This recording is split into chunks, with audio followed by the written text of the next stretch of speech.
नमस्ते। फेरि पनि अहिले अर्को घटना बाहिरिएको छ। इलिसा दिदोको हत्या भएको केही दिन नहुँदै फेरि पनि अर्को घटना हुन पुगेको छ।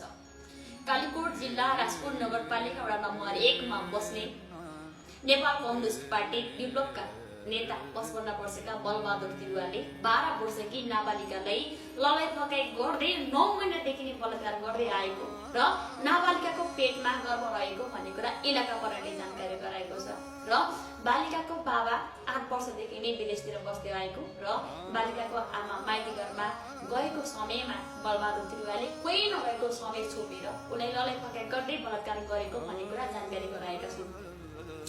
अब यस्ता घटनाहरू दिनौदिन घटिरहेका छन्। अब यो दोषीलाई कारबाही मात्रै हुँदैन, अब नेपालमा कारबाहीले अब केही पनि हुँदैन।